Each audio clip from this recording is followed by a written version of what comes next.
good.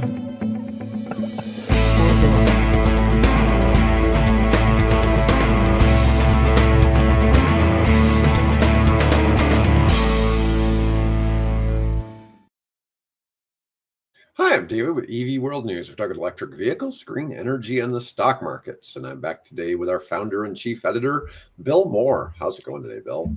It's going great. Thank you very much. Man, so some big news in nuclear today. But right before we came on, I was looking at our stock ticker, and Tesla's at 466. I mean, it was at 220 earlier in the year. Some people are really some people are happy. With that. Yeah, up 3% today, which on a stock like Tesla, 3% is a big gain. My Rivian is up 0.37%. There you go. Lucid and Ford are down, and Ford's down 4%. That's got to be 4%. But it's at $13. Remember, it wasn't that long ago; it was at 10. So I think that's pretty good. Nvidia, AMD, hanging out there. But the nuclear news is going to be big. Of course, Microsoft is turning into an AI stock. Yeah. Okay. Yeah. So for everything it's done over the years, it's got new stuff. But look at NewScale. NewScale up 13% today. Nano. What are they? 7%. Yeah. And then the big one is Cameco. The big news today, Cameco is part of it, is up 23%. Oklo barely. Oklo's been bouncing back and forth. They keep having people take profit. Yeah. And every time somebody takes profit, the Oklo stock slides back 30%. It's really quite comical. So today's first story, U.S. strikes an $80 billion deal for new nuclear power plants. Westinghouse Electric, Cameco, and Brookfield Asset Management have combined in a partnership. The government's going to help with some financing and help with permits, but 80 billion of nuclear reactors built across the United States in a partnership with the U.S. government. The three companies involved in the project said on Tuesday represents one of the most ambitious U.S. investments in atomic energy in decades, underscoring President Trump's energy dominance agenda using oil, gas, coal, and nuclear. Now, we know how we feel about how his bizarre every one of those expensive, costly sources of energy. Oh, no question. Yeah. I've been working on a book on nuclear, and some of the stuff I dig up on different things of how a lot of the problems with nuclear really came from money spent by the oil and gas, to try to stop nuclear energy. And I've been reading about surprised. Yeah, about how they were subsidizing. The Sierra Club was pro-nuclear for a long time until they started subsidizing their leadership to convince them to switch otherwise. And it's just like, oh, well, this is kind of interesting, and so it's really interesting to see how a lot of things go in the different spaces. But looking at what's going on right now with the current Secretary of Energy, he's obviously big into nuclear, but some of the stuff that he said about solar just, makes me scratch my head. I don't, I'm a realist. Certain things don't work economically, right? And every type of energy isn't perfect for every type of setting, but there is a place for every type of energy. And, ideally, we'd like to see coal go away. But, China probably does half the world's coal usage. Coal, it got us to where we are, at least up until the late 1800s, and when oil started, being pumped and coming in. So did you realize at one time that coal was considered a precious like diamond? Wow, no, I didn't know that. Oh, yeah. When they started digging up coal, those little things of coal were considered extremely valuable jewels. But this goes back to the Roman period. This is long before they figured out, we can dig this stuff up and burn it, because they didn't have any more forests in England. They had to build their fleets of wooden ships and to power the steam engines of the industrial age. They had to find some other source. And guess what? coal could be burned and it was cleaner and it produced more energy per volume. So it had good things going for it in the context of people who were using beeswax, to light their homes and cutting wood and brush to cook their food by. So I know it's amazing how coal was a solution to people's houses burning down from burning wood, right? oh, That not wood, but kerosene. So many homes, and things were lost. You see, I was watching. What was it? There was some show here recently. Oh, it's the on PBS where they're doing this thing on Jane Austen and her life of past life, Mhm. and these people are going around with these kerosene lanterns, and there's this kerosene floating around in there, and God, and they're glass. And what happens when they're sort of top heavy? And what happens if you knock one? A lot of homes were lost. I think my father's the family's farmhouse over in Iowa burnt down because of that. Moving on to electric was a very positive step. Oh yeah, but it's like the thing with horses were a solution to walking, and then there was a problem with horse crap, and the solution to that was Mm-hmm. the automobile, and we keep going round and round, and everything has its problems, right? And But it's hopefully it's they get a little better. I mean, they address some important problems. All the horses, the mhm. manure and the urine was a big, problem. And as big a problem was the fact that horses got sick and died. Well, and they You also know, killed people. They yeah, trample well, people. trample people. They Yeah, did. they get spooked and run over people, and yeah. The braking system wasn't the same with horses. Whoa, Nelly. Yeah. But anyways, but back to our topic. Nuclear. So we've got this huge investment by these three companies combined with the U.S. government, and then in addition to that, Google and utility giant NextEra Energy announced a partnership Monday to revive Iowa's only nuclear power plant to meet growing low carbon energy demand from AI. Now, The where is that? Is that over on the Mississippi or is that on the Des Moines River? Let me see. The Dwayne Arnold Energy Center closed in 2020. Give me just a second. It is over by Cedar Rapids. Okay, all right. Yeah. Yeah, I should know that's that river that flows through Iowa City, and yeah, Yeah. Let's see here where this is. not a very big water source. Typically, don't these things need? Well, it depends on what kind they're building, I guess. Yeah, Do the they do? Are Cedar they? River. I'm looking here. I'm backing up my Iowa map here. Oh, It's. I mean, it's still flooded quite a before. way. They've It's had. north of Iowa City. Yeah, yeah. Well, there's a river that flows through Iowa City and through Cedar Rapids, and they've had, what was it? Maybe 5, 10 years ago, they had flooding problems. So, Yeah, and I certainly on forget. the east side of Iowa, that's for sure. Yeah. So it's a ways from us. Will and I were talking about we had a nuclear power plant here that served the Omaha area, but I think most of it's been dismantled and hauled off, so they're not reopening it. But it'll be a 600 and the one in Iowa will be a 615 megawatt plant. Let's see here. And that's to power what? A Google facility. A Google facility. Yeah. Yeah.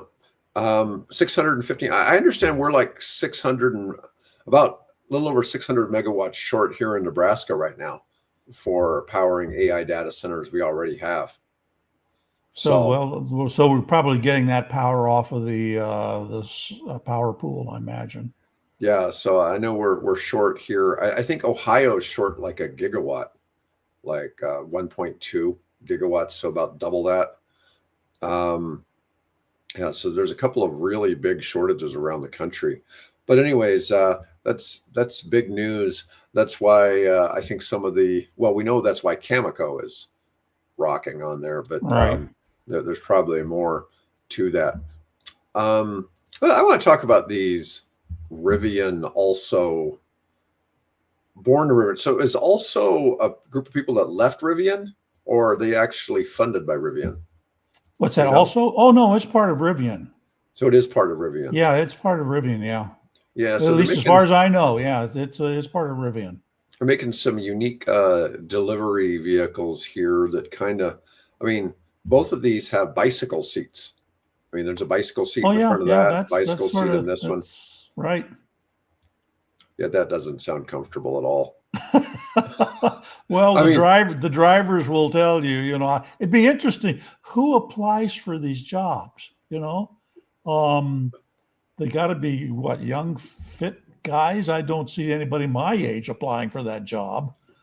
no, I mean, I sometimes do spin class and I can't do it too many days in a row because my butt will start hurting Yeah, from yeah, the seat. yeah. And that's even wearing cycling gear. It really depends. If you're really cycling a lot, you really invest a lot of money in the seat on your In the bike. seat, yeah, yeah. Yeah. There's There's a parts for picture of the something. look at the motor. Yeah. Well, This is their electric bike. And apparently the quad bikes or quad delivery vehicles use very similar technology, I would gather. yeah, still, this looks more like a rickshaw over here than it does delivery. This obviously is delivering packages. Nice and narrow, fit in bike lanes. Although, are they legal in bike lanes? That's kind of, Well, that's a good question. yeah. Well, it's all things that you develop technology, then you have to write rules around that technology to make them equitably fit within the current societal paradigm. So, Yeah, I just thought that was kind of cool looking. well, Certainly the thing something is different. that not only do we have that story, but then I just posted one this morning that there is a North African company. They're out of Tunisia called Baco, and they are building something similar. Although instead of doing the four-wheeled version, they're doing the typical sort of what am I wanting to say here? The rickshaw kind of tuk-tuk type of design, and they're indigenous, which is I found it's kind of encouraging that instead of buying a knockdown kit out of a manufacturer in China, they're actually apparently designing and building and sourcing all their own material. They were over at the Riyadh Auto Show in Saudi Arabia, so they're out, obviously trying to expand their market. But it's a very, very similar, last mile delivery type of vehicle that they're offering. And I think it's somewhere. I remember the story. It's like $4,000 to $6,000, something like that. That's I don't know.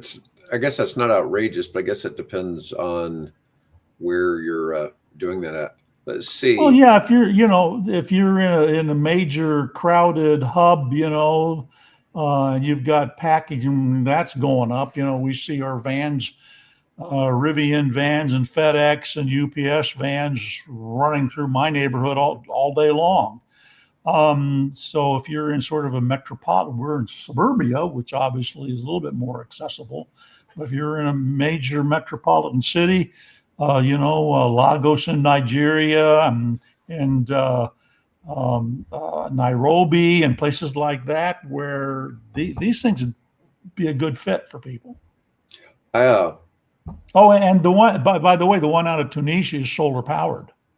Wow. They have solar on the roof of the thing. Now, I don't know how much it contributes to the vehicle's range, but it's there, and they can get their some replenishing power from the sunshine, which obviously would probably be abundant in North Africa and the Middle East.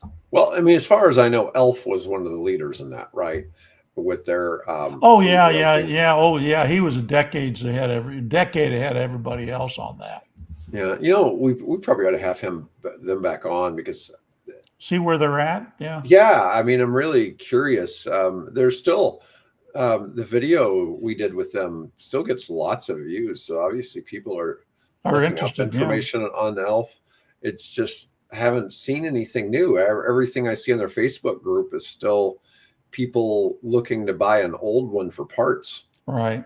You Yeah. know, so which is unfortunate. But that was a great little, you know, what was it? It could go 10 miles per hour forever all day as long as it was in the sunshine. Yeah. Yeah. Yeah. So that was pretty, you know, decent little vehicle. And of course, it had all those impressive things where it had been hit and all these different accidents, including by vehicles going 55 and nobody was ever seriously injured in one of their vehicles as a bicycle type design. That was pretty damn impressive. You know, that's a big thing, you know, safety, obviously, Oh for yeah, this stuff. absolutely. Yeah. Absolutely. Yeah. All right. So BYD, European sales surge 5 times. BYD's overtaken Tesla as Hong Kong's top selling EV brand. Although, you know, I would imagine BYD must outsell Tesla in a lot of markets because they sell more EVs than Tesla does. Oh yeah, Worldwide. So where they were, oh God, the numbers there were around 4 million, something like that. And what are they doing yeah. a year? They're doing what, 1.5 million a year? Oh no, they're selling 4 million plus a year. Oh. Yeah. And BYD is unveiling a first all-electric K car for the Toyota Over in Motor Japan. Show. Yeah. For the Tokyo Motor Show, signaling aggressive expansion into Japan's unique vehicle segment. I just can't imagine BYD being that well received in Japan, but you never know. Yeah, there's not a lot of love lost between those two countries, particularly right now. There's a lot of anti-Japanese sentiment in it has been historically. I remember when I was there, and my coach in 2002 was you know, recalling the brutal you know, regime of when Japan was occupying China. There was no love lost there for sure. No, I remember how anti-Japanese vehicles my father was. Oh so, yeah. But he was in the South Pacific for 3 years, so yeah. So you know, I get it. I get it. Let's see. Now here's a weird one. China drops EVs from their 5-year plan amid an oversupply crisis. Yeah, no kidding. Yeah, so China has excluded EVs from its latest 5-year economic plan as the industry grapples with severe oversupply. This marks a dramatic shift from Chinese aggressive EV promotion policies of the recent years. Well, that's largely a budgetary issue. That China is having very serious financial trouble. That you know, you've got companies over there, some of them of which are working on government projects, who haven't paid their workers in months. Oh, in months. These people are lining up and arguing, and some of them are they're getting back. Not only, you know, in the more mild cases, they're climbing on top of the buildings and they're yelling. There's one there, for example, there's apparently a restaurant over there where all of the chefs climbed onto the roof of the restaurant with their pots and started banging the pots, bringing attention to the fact that we haven't been paid in weeks, if not months. And there are other businesses there where people haven't been paid literally in months. And some of those cases, those people have just said, "I've had enough of this. I'm going to set fire to the factory." And they've had a lot of problems with factories being set on fire by disgruntled workers who aren't being paid. Wow. You know, Bobby, it's true. So you got this conflict between consumers and people who work in the automotive industry. So if you're in the automotive industry, whether you're the company or you're somebody who just works in U.S. auto manufacturing, you don't want those cheap Chinese cars over here in the U.S. But if you're a consumer, particularly not only if you're management, particularly if you are the UAW, because now you're going to be putting your union members out of work. And while they haven't been as powerful as they might have been a few decades ago, the union is still a powerful political force. Oh, absolutely. Yeah, but it's interesting how you have that conflict between a mix of the workers and the owners versus consumers. Because a consumer, Man, I'd love to see ten to twenty Yeah, thousand dollar electric no cars flood kidding. the U.S. market. Then all of a sudden, people be changing their tune about a lot of things in the space. Um, Well, here let me add something that the rumor is that Canada is now going to drop its tariffs on Chinese-made electric vehicles.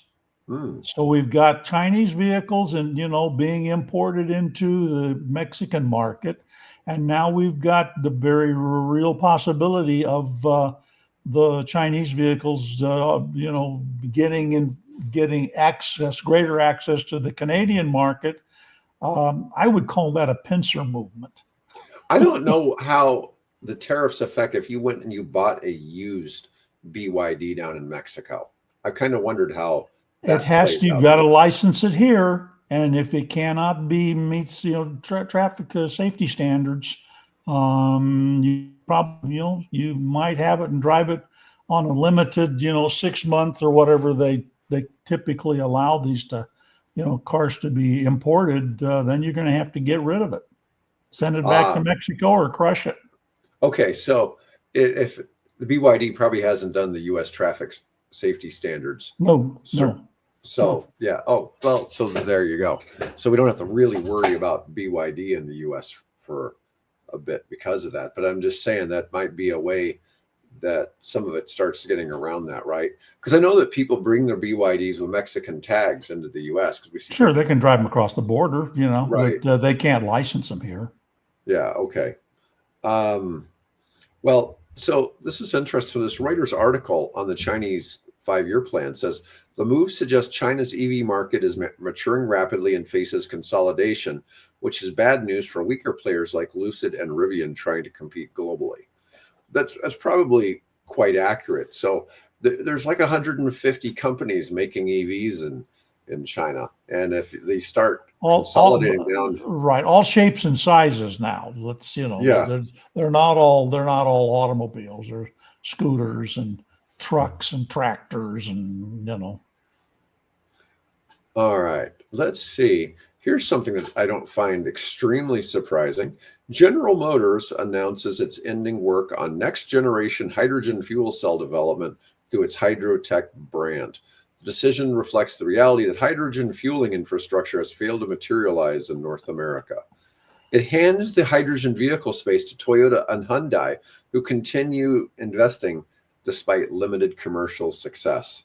yeah, Once again, Bill and I don't hate hydrogen. We just hate the economics. just It, does it does just, not does not work. And what was there's a story that I came across. Oh, it was saying it's one of the ones I call a grain of salt. Take this story with a grain of salt. And the headline was, China is focused on green hydrogen while America is, leaving it behind, something along that line. And I thought, well, there's probably a reason why America isn't doing the same thing that China is doing with respect to green hydrogen. It's called cost. yeah, I don't know. I've met some people who felt that they were going to change the world with hydrogen, and I'm just like, I'm, I think, and they were smart people, but I just don't know how you get over the economics. It No, works well when you have free electricity or free power of some sort to create it. Um, Otherwise, it just doesn't. And it's just hard to continuously get yeah. those. What we're speaking of here, obviously, is what we call green hydrogen, because most of the hydrogen that's used today that you buy from, the company that supplies your welding materials or, gases or whatever, most of that is derived from steam reformation of natural gas. So this is methane, CH4.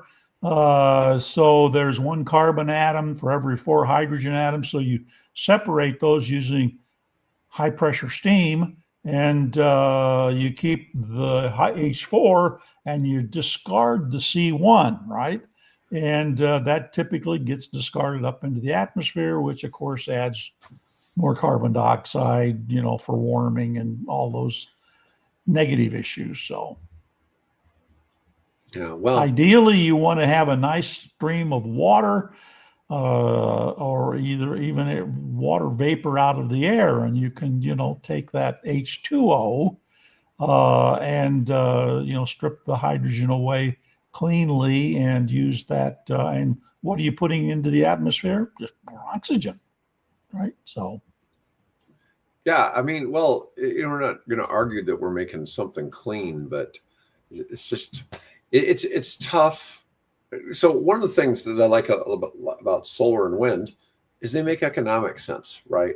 Oh yeah. Yeah, and there's a lot of things that make economic sense. They seem viable. It seems worth investing in those, even if the U.S. government doesn't like it.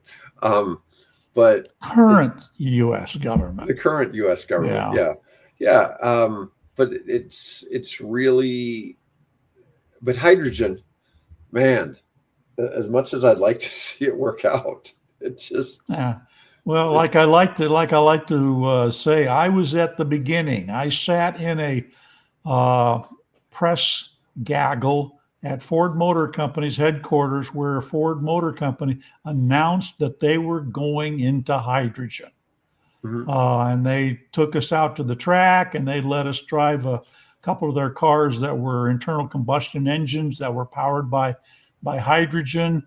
And that was, when GM was announcing that they were developing their hydrogen, fuel cell concept car of the future, built on the skateboard. That was not Larry Bird, but anyway, who was their chief designer at the time.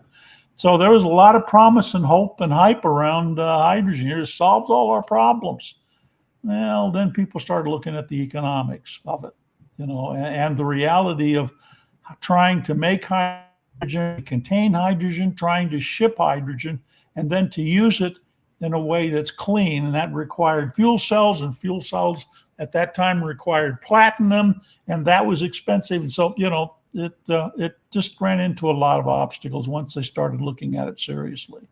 Yeah, it sounds good on paper, right? It just hasn't worked out well in the real world.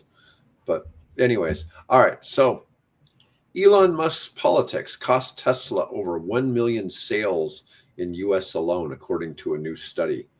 Now, we've talked about Musk and politics, and kind of hard to avoid it. Yeah, it's hard to, but they argue that Tesla's sales would have been 67 to 83% higher between October of 22 and April of 25. That's an absolutely massive number, and I assume part of that must be like when he bought Twitter. Is maybe what their assumption yeah. is. When did he jump ship? When did he? Yeah, well, that would be the indicator when he carried the kitchen sink into the headquarters at Twitter. Yeah, but the big thing was when Trump got shot. That was when Musk officially started supporting Trump. Yeah. And let's see, before October 22nd, counties with more Democrats showed an increasing preference for Teslas compared to Republican counties. This makes sense, as we know EV adoption has historically been higher among liberal-leaning buyers. After October 22nd, the trend dramatically reverses. Musk's political activities, including relaxed content moderating of far-right and extremist voices and massive campaign contributions, ramped up. Democrat-leading counties began shifting away from Tesla purchases. Yeah. Let's see. Yeah, they buy stickers to put on their car. I bought this before I knew Elon was nuts or whatever that, Right. stickers I've seen those. Yeah. Let me see. By the first quarter of 2025, the study estimates Tesla's monthly sales would have been about 150% higher, if not for the effect of that. Those 1 million buyers didn't give up on EVs. They bought from competitors. Yeah. Well, that may be the case. I mean, we know that a lot of companies' sales really surged when Musk really entered politics. What was that, around October last year? It was about a year ago. About the same time. Yep. Yeah. And, and we saw Tesla's stock price drop to 220, and now it's at 466 today. Yeah. And Doge didn't help much either. So, yeah. But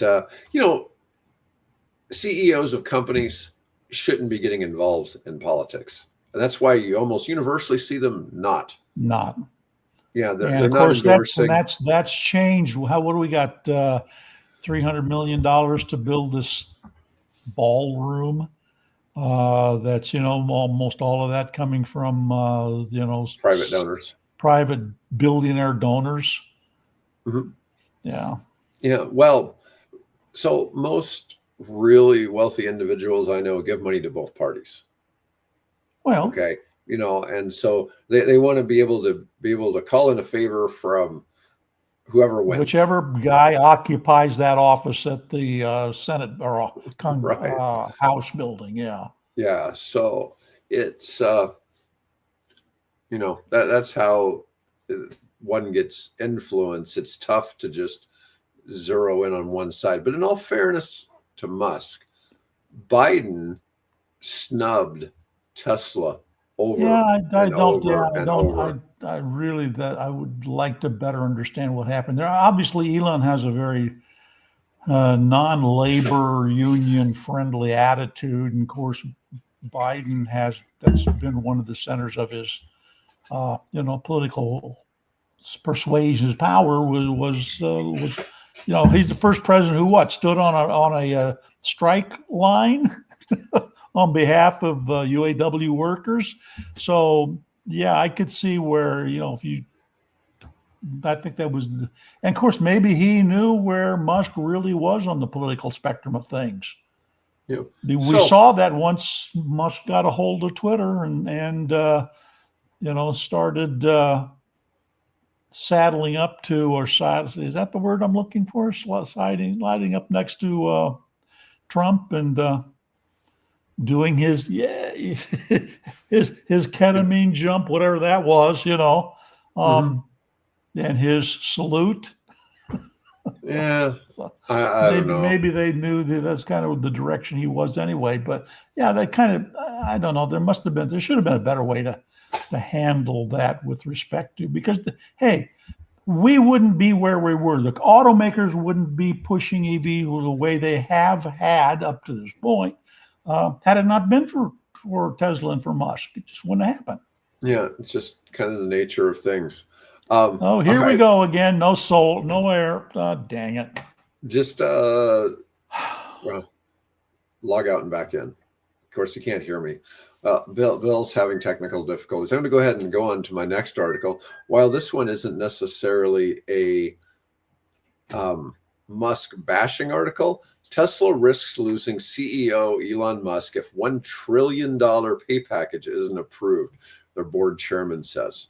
Their board chairman, Robin Denholm, asked shareholders to vote for this, said Musk was key to the future of the EV makers. It focuses more on full self-driving and Optimus. It's very interesting. I talk about this all the time.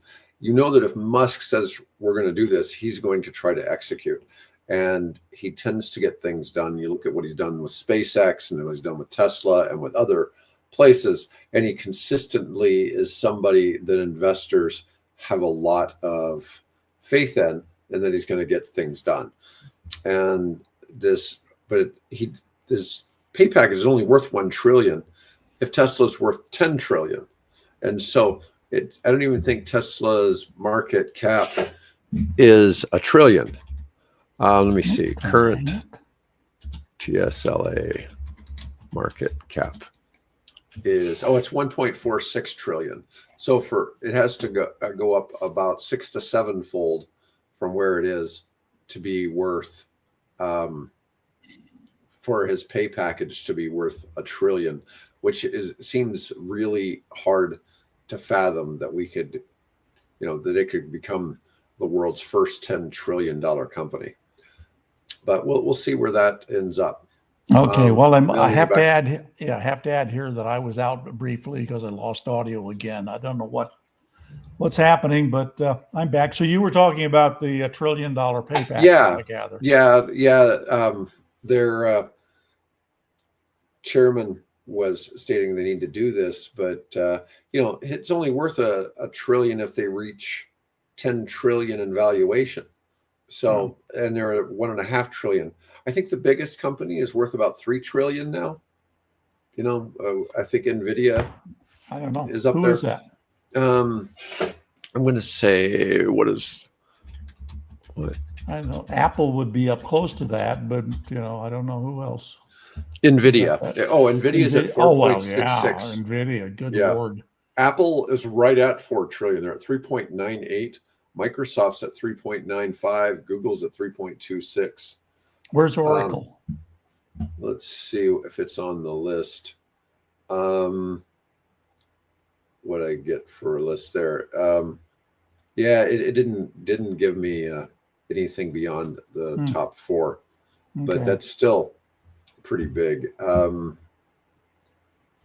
What CEO works for free unless they hit their numbers? None that I know of. Well, it's not like he's.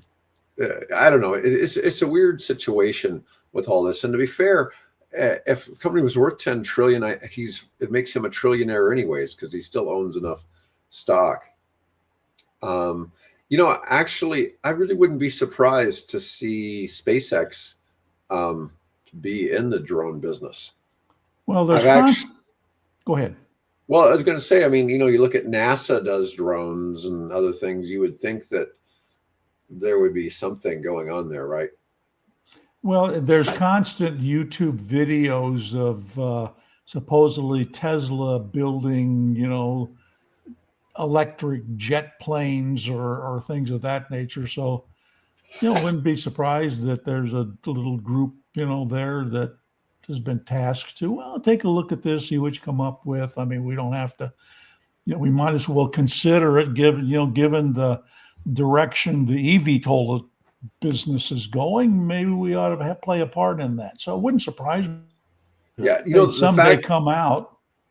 The fact that SpaceX has figured out how to make space travel so much cheaper than NASA did seems a little ridiculous. That they've been able to accomplish some of the things and provide some of the services to the U.S. government for so much less than the U.S. government can do it itself.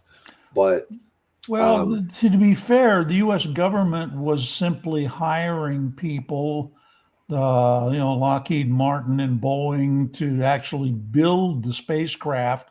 And the fact that I just watched a video on this, and basically what NASA did was they just managed the money, but the actual construction and all that was being done by contracted suppliers, and those suppliers were they were their profit centers were maybe in airliners and not one-off single build spacecraft of some kind or another. Oh, by the way, Oracle's only worth 808 billion. Oh, is that all? Oh, yeah. Okay. Well, bunch now we of know. Lightweights. Yeah. Come on, Ellison, get with it. It's interesting. When I look at so much stuff in the nuclear space and what the valuations of all these companies are, and like Oklo and NuScale are both around $20 billion, which seems just absolutely ridiculous to me. That they've got nothing. They have nothing at this point, do they? Right. They have no revenues. Well, NuScale's got a little bit, but it's licensing revenue. Yeah. But no real revenue for the core business of delivering nuclear reactors. And then I look at it's like, a little company like Oracle's at 800 billion, and then build all the world's internet servers and clouds and. Yeah, and some of these companies are so much bigger. Tesla at 1.5 billion, and then we're looking at Nvidia at 4.6 trillion. I'm sorry, trillion, not billion, trillion. Is that because I keep reading about how people are saying this whole AI thing is just one big internet bubble like what it was in the year 2000.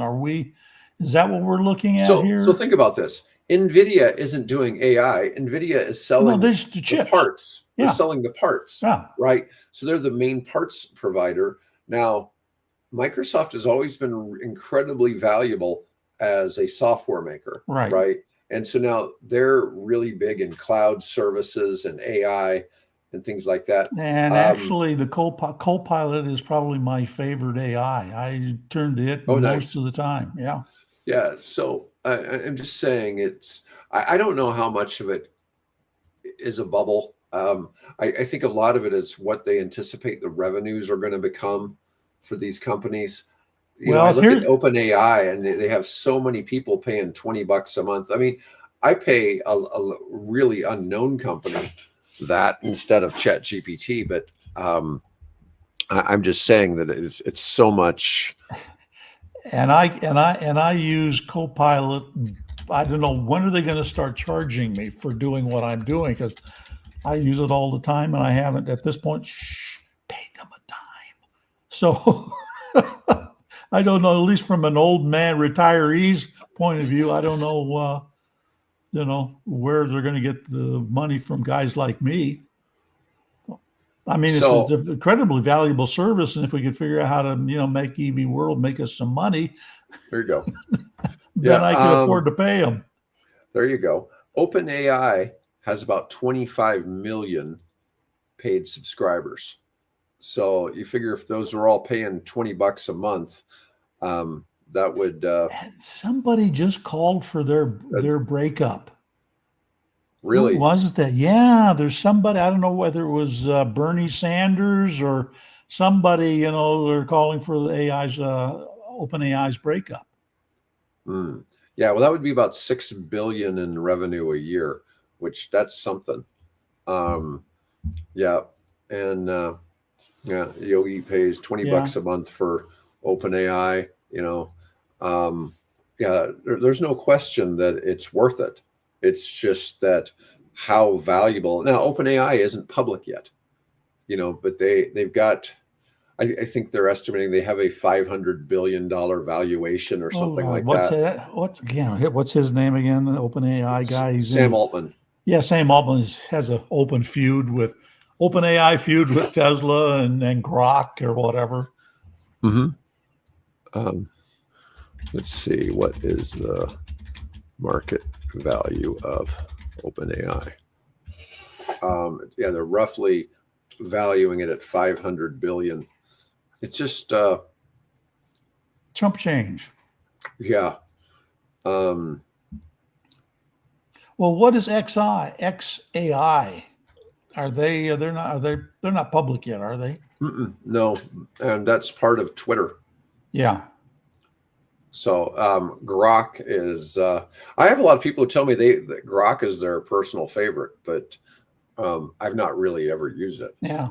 I mean, there's so many of them, and the one that I use, it picks which one it's going to use based on what you're asking. Based on what it thinks I'm doing and what's best. But let's see.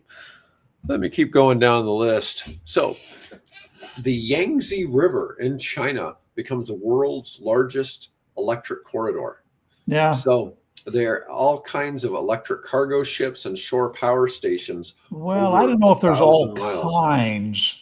I think there's a handful of them. The most recent one was was commissioned. They're building services, along the thing, but how totally, again, some of this stuff I take is Chinese spin, right? And I tend to take some of this with a grain of. I think it's a great move, and that's the Yangtze is the Mississippi of China, but yeah, I mean it's a step in the right direction, and I'm good for them, and keep it up. Yeah, well, it's interesting because we look at some of these things like, okay, we have no battery swapping locations in the United States, right, for cars. Not to mine, not that I'm aware of. Yeah, so if you're going to ask somebody random, it's like, well, how many do you think China might have? And it's like thousands. Well, yeah, you and I know. You and I know. Most people think, maybe 10 or 20 or something. Oh, it's thousands. Like, no. It's literally last number I saw was 5,000. Yeah, 3,000 or 5,000, some number like that. I know 3,000 is just NIO. Yeah. And they're not the only ones with it. Yeah. So Cattle's got their own as well, and they're not even making the cars. No. Yeah. And then the other one is that, how I talk about how I think that battery swap will be the technology that dominates in big trucks, because it makes the most sense, because then you don't have the truck sitting there. The thing is, you think about it, the truck's pulling into a, not a truck stop. Well, yeah, I guess it is a truck Wait, stop. well, they could pull into Yeah. way stations. Well, I'm just saying, but they pull in to get gas, right? Right. And they fuel up on both sides. Right. And it doesn't take a crazy long time, but they'll be refueling and they may go inside while it's fueling because it takes a while to put in. Right. Go take a all that shower, fuel. shave, get lunch, dinner, But, whatever. If you were pulling up and you have two big batteries that are, say, like 200 kilowatts on each side, and you have a 1 megawatt charger on each side. I mean, we're talking massive amounts of power draw that has to be there for this to be instantly available. But even if you were pumping a megawatt per minute into one of these vehicles, you're still talking, if you're putting, a couple hundred, you're still talking more than an hour. You're dimming the lights for a lot of neighborhoods around that station. Right. Yeah. But I'm just saying that, you could have two batteries with a separate charger on each side, right. and you're charging it forever, or, for like an hour or more still with those big batteries. And then, but your option would be to just go in and swap for a new battery, which would take like 3 to 5 minutes. Right. And then there's, the line isn't the same because that 3 to 5 minutes is probably less than what they do for gas. Okay. Mm-hmm. So anyways, I'm just saying then you don't have a massive line of trucks backing up onto the freeway. Well, then you have what's happening in France. Mm-hmm.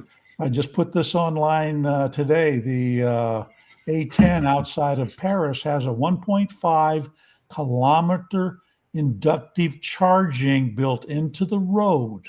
Mm-hmm. And so you can charge. They tested this and it seems to be working.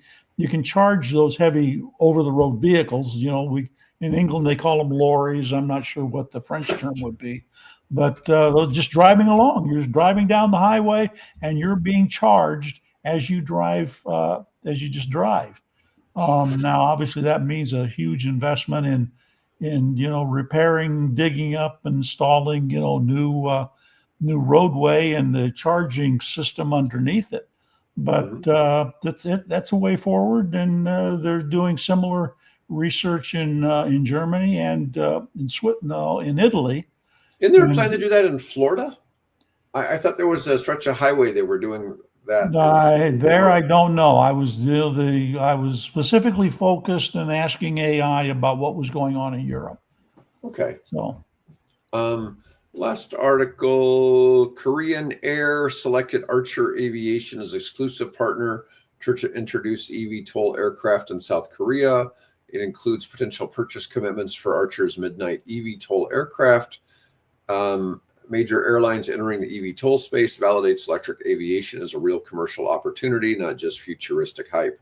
Well, we've seen the commitments from the Chinese on getting personal eVTOLs in China. We know this is going to be not only China, in Saudi Arabia. Yep. It's certainly going to keep going. Oh, yeah. Yeah, now I'm seeing the article about the France's A10 motorway. Yeah. 1.53 kilometers of range per kilometer driven. Yep. Yeah.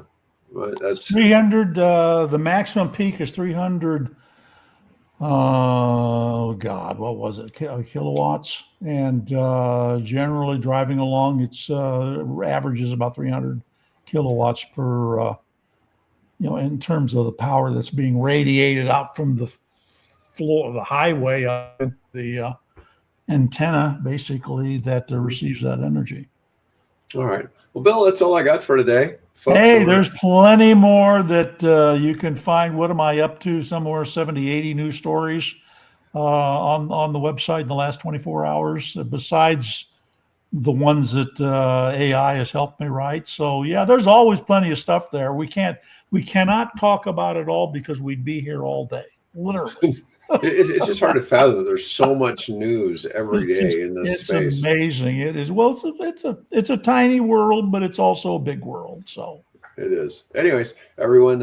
Now tomorrow I should be talking about wireless charging. It'd be if third time's And ask Mike about the status of the power plant, the Fort Calhoun facility. What's happened there? I'd okay. be interested. Okay. Okay. Anyways, All right. be back tomorrow, folks. Au See you later. revoir. Thanks for watching.